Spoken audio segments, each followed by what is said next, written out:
ద్వాదశ జ్యోతిర్లింగ క్షేత్రం అష్టాదశ శక్తిపీఠమైనటువంటి శ్రీశైలం మహాక్షేత్రంలో మహాశివరాత్రి బ్రహ్మోత్సవాలు అంగరంగ వైభవంగా జరుగుతూ ఉన్నాయి.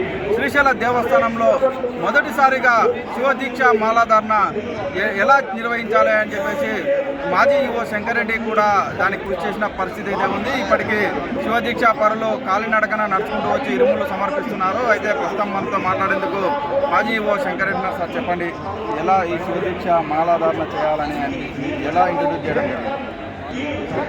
ఓం నమః శివాయ. అనుకోని విధంగా శ్రీశైలం మహాక్షేత్రానికి నేను చీఫ్ ఫెస్టివల్ ఆఫీసర్గా రావడం జరిగింది. అక్కడికి వచ్చిన తర్వాత సరే మరి తిరిగి హెడ్ క్వార్టర్స్కి వెళ్ళాము. హెడ్ క్వార్టర్స్కి వెళ్ళిన వెంటనే గవర్నమెంట్ నుంచి ఫోన్ వచ్చింది, నువ్వు శ్రీశైలం దేవస్థానానికి ఎగ్జిక్యూటివ్ ఆఫీసర్గా వెళ్ళాలి. సార్ నేను మొన్ననే వచ్చాను చీఫ్ ఫెస్టివల్ ఆఫీసర్గా, నేను రీసెంట్గా ప్రమోషన్ వచ్చిందంటే లేదు, నువ్వు ఒకవేళ హైదరాబాద్ అంటే 2 పెట్టుకో, అది ఇది అడిషనల్ ఛార్జ్ అని చెప్పారు.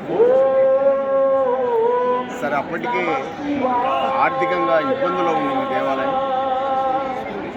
ఇతర దేవాలయాల నుంచి అప్పులు తెచ్చుకొని కొంత ఫైనాన్షియల్ డిసిప్లిన్ ఇంప్రూవ్ చేయాలనే ఉద్దేశంతో ఎలా చేయాలని ఆలోచించి వస్తున్నాను.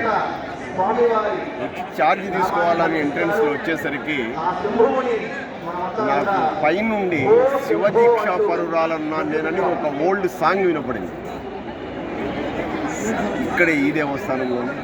సరే ఇంకా లోపలికి వెళ్ళే కొద్దీ అయ్యప్ప దీక్ష స్వాములు ఎదురుకొచ్చారు. సరే అయిపోయింది, ఛార్జ్ తీసుకున్నాను, ఆఫీస్లోకి వెళ్ళాను. పైన శివదీక్ష పరురాలు అంటున్నారు, మరి ఇప్పుడు అయ్యప్ప దీక్ష స్వాములు ఎదురుగా వచ్చారు, మనకి ఇన్కమ్ ఇంప్రూవ్ చేసుకోవాలి, భక్తులు కూడా ఇంప్రూవ్ చేసుకోవాలి, మనం అందరం కలిపి దీన్ని ఇంప్రూవ్ చేసుకోవాలంటే మా ఉద్యోగస్తులు అందరూ కూడా చాలా సంతోషంగా సార్ మనం చేసుకుందాం సార్, శివదీక్ష ఇంట్రొడ్యూస్ చేస్తాము మనం అని చెప్పాను. సరే వేద పండితులను పిలిపించి ఒక ప్లాన్ ఆఫ్ యాక్షన్ తయారు చేసుకున్నాము. భారతదేశంలో అన్ని ప్రాంతాలకు కూడా వెళ్ళడానికి ఉద్యోగస్తులంతా సిద్ధమై ఉద్యోగస్తులు సొంత ఖర్చులతో మేమంతా, నేను షోలాపూర్ వెళ్ళాను, అలాగే మిగిలిన ప్రాంతాలకు కూడా వెళ్ళి శివదీక్షను గురించి బుక్స్ ప్రింట్ చేసి ప్రచారం చేసి వారికి ఉచిత బస్సు, ఉచిత వసతి, ఉచిత దర్శనము అన్నీ ఏర్పాటు చేసి స్టెప్ బై స్టెప్ అది చేసుకుంటూ వచ్చాము. ఈనాటికి ఈ దీక్ష చాలా ఇంప్రూవ్ అయింది. ఇంకా కూడా చేయాల్సిన అవసరం ఉంది. త్వరలో అధికారులతో డిస్కస్ చేసి ఈ దీక్షను ఇంప్రూవ్ చేయడానికి మా వంతు సహకారం దేవస్థానానికి అందిస్తుంది. సార్ ప్రధానంగా చెప్పండి, శివదీక్ష మాలాధారణ చేసిన వాళ్ళకు, శ్రీశైల దేవస్థానం చేరుకున్న వాళ్ళకు ఎలాంటి సూచనలు చేస్తారు? నేను మీకు ఈ సబ్జెక్ట్ నెక్స్ట్ మళ్ళీ డిస్కస్ చేస్తాను.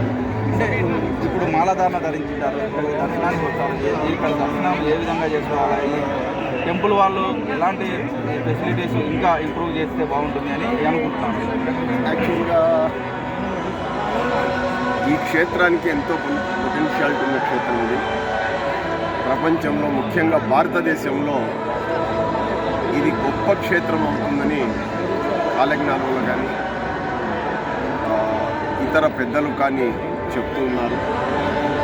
ముఖ్యంగా శ్రీశైల దేవస్థానానికి ఇచ్చేసే భక్తులు భక్తి శ్రద్ధలతో దేవస్థానానికి ఇచ్చిన సూచనలన్నీ కూడా పాటిస్తూ ఇంకా కూడా మీ గురుస్వాములతో మీ పెద్దలతో డిస్కస్ చేస్తూ మనం ఏమేమి చేయాలి, ముఖ్యంగా వస్త్రధారణ, మన వస్త్రాలు ఇక్కడ విసర్జించకుండా మన గ్రామానికి తీసుకెళ్ళి మనం అలాగే ఉంచుకొని నెక్స్ట్ ఇయర్ వేసుకోవడానికి అవి ఉపయోగించుకోవాలి. లేదా బీదలకు ఎవరికైనా సరే ఈ వస్త్రాలు ఇవ్వడం అనేది మంచి సంప్రదాయం. అలాగే చాలా మంచి అలవాట్లు మనం పెంచుకోవాలి అని నేను కోరుకుంటున్నాను. అతి త్వరలో దేవస్థానం అధికారులతో డిస్కస్ చేసి మీ అందరికీ కూడా మనం ఎలా చేస్తే బాగుంటుందనేది మనం మాట్లాడుకుంటాం. శ్రీశైల క్షేత్రంలో శివమాల దీక్ష దైవ సంకల్పం అని చెప్పేసి మాజీ శంకరెడ్డి, వీడియో జర్నలిస్ట్ శివశంకర్తో మధు, రాజు, శ్రీశైలం.